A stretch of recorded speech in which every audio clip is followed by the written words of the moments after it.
Hello दोस्तों, आज की कहानी है अय्याज जिस्म का भाग 22। रात के 8:30 बज रहे थे।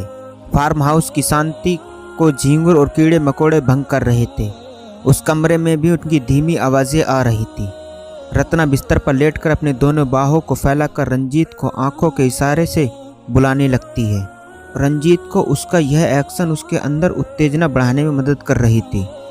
रंजीत को उम्मीद नहीं थी कि रत्ना सेक्स के मामले में इतनी एडवांस रहेगी। वह तो सोच रहा था कि रत्ना को मनाने और गर्म करने में मेहनत करनी होगी। रंजीत रत्ना की नशीली आंखों को देखता हुआ अपने कमीज के बटन को खोलने लगता है। उसकी आंखें बियर के नशे के साथ साथ वासना के नशे को भी झलका रही थी। कमीज के बटन खोल लेने के बाद अपनी जींस की पैंट में लगा बेल्ट को खींचकर अलग कर देता है। कमीज और जींस उतारकर बिस्तर पर एक कोने में रख देता है। रंजीत उसे देखकर कहता है, रत्ना मेरी जान, बहुत हॉट लग रही हो। रत्ना सेक्सी मुस्कान के साथ कहती है, जवान और कम उम्र का लड़का तैयार खड़ा हो तो हॉटनेस अपने उस महिला में आना स्वाभाविक है जो उस युवक के सामने लेटी हो। रंजीत अपने बनियान अलग करते हुए कहता है, नाइस। रत्ना हमेशा साड़ी में ही रहती है। रत्ना आज पिंक कलर की सुंदर डिजाइनरदार साड़ी और हल्का ग्रीन बॉर्डर कलर का ब्लाउज पहनी हुई थी। बॉब कट बाल में पिंक कलर का हेयर बैंड लगा कर रखा हुआ था। रंजीत रत्ना के ऊपर आ जाता है और सबसे पहले उसके बॉबी कट बालों को सहलाते हुए उसके हेयर बैंड को निकाल कर अलग करते हुए उसके माथा चूम लेता है। माथे के चूमते समय रत्ना अपने दोनों आंखों को मूंद लेती है। रत्ना के दोनों हाथों को पकड़कर उसे बैठाता है। रत्ना की साड़ी पूरी तरह से रंजीत अलग कर देता है। वह पिंक कलर का पेटीकोट पहनी हुई थी। रंजीत रत्ना को पेटीकोट के साथ अपने आलिंगन में समा लेता है। रत्ना पूरी तरह से नग्न अवस्था में रंजीत के सामने खड़ी थी। रंजीत उसकी पीठ से लेकर नितंबों तक हाथ फेरने लगता है।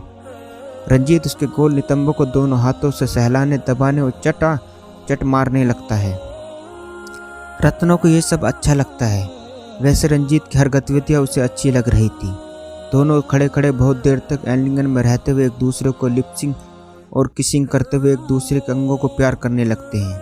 इसके बाद रंजीत उसे बिस्तर पर लेटाते हुए उसके बगल में लेट जाता है। रंजीत अब उसके प्राइवेट पार्ट के साथ खेलने लगता है। करीब 10 से 15 मिनट तक फोर प्ले करने के बाद अंतिम सुख की प्राप्ति के लिए एक दूसरे में समझ जाते हैं। रत्ना और रंजीत अनुभवी थे। एक दूसरे से रुक रुक कर बदल कर भरपूर आनंद उठाते हैं। कुछ देर बाद दोनों रिलैक्स होकर उसी स्थिति में पड़े हुए एक दूसरे को किस करते रहते हैं। दोनों की थकान कम हो जाती है। रंजीत ठंडा हो चुका था। रत्ना भी पूर्णतः संतुष्ट हो चुकी थी। पहले रंजीत उठकर वॉशरूम में चला जाता है। रत्ना उसी तरह बिस्तर पर चित लेटी रहती है। रत्ना का बियर का नशा लगभग समाप्त हो चुका था। वह लेटी हुई सोचने लगती है। उसे यह सौजन्य मालती के कारण प्राप्त हुआ था। वास्तव में रत्ना ने यह डील रंजीत के साथ इसलिए किया था क्योंकि मालती के पापा ने रत्ना को 2 दिन पहले फ़ोन करके इस केस से हट जाने को कहा था, क्योंकि वे मालती की बदनामी नहीं चाहते थे और जल्दी से जल्दी उसकी शादी करवा देना चाहते थे। मालती के लिए 2 अच्छे रिश्ते आए हुए थे। दोनों लड़कों ने मालती को पसंद कर लिया था। एक सास के विभाग में इंजीनियर था, दूसरा बिजनेसमैन था। मालती के पिता को इंजीनियर लड़का पसंद था। मालती के पिता इस बात को मालती को नहीं बताने का रिक्वेस्ट करते हैं। रत्ना मालती के पिता की बात मान लेती है। उसी बीच रियाज रत्ना से संपर्क करता है। रत्ना इस मौके का फ़ायदा रंजीत से उठाना चाहती थी। उसे पैसे भी चाहिए तो रंजीत का सम्मोग भी साथ में चाहिए था। आज यह दोनों उसे मिल गया। रंजीत के वॉशरूम में आ जाने के बाद रत्ना वॉशरूम में घुस जाती है।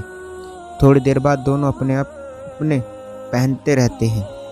रत्ना साड़ी पहनते हुए रंजीत से कहती है, रंजीत पेमेंट मुझे बैंक अकाउंट में कल तक चाहिए। मैं आपको अपना अकाउंट नंबर दूंगी, उसमें ट्रांसफ़र कर दीजिए। रंजीत कहता है, तुम्हारे पास रियाज का नंबर है, उसे अपना पूरा नाम, अकाउंट नंबर, IFSC कोड और बैंक का नाम सेंड कर देना। वह बैंक में कैश लेकर जाकर तुम्हारे खाते में जमा कर देगा। रंजीत सोचता है कि वह रत्ना को सेट कर लिया, पर सच्चाई यह कि रंजीत से 5 लाख निकलवा कर रत्ना ने उसे सेट कर लिया। इस सौदे में कौन फ़ायदे में रहा? क्या होगा आगे जानने के लिए कहानी का अगला भाग ज़रूर देखें। दोस्तों, ये था अय्याज जिस्म का भाग 22। दोस्तों, कहानी अच्छी लगी हो तो चैनल को सब्सक्राइब करना ना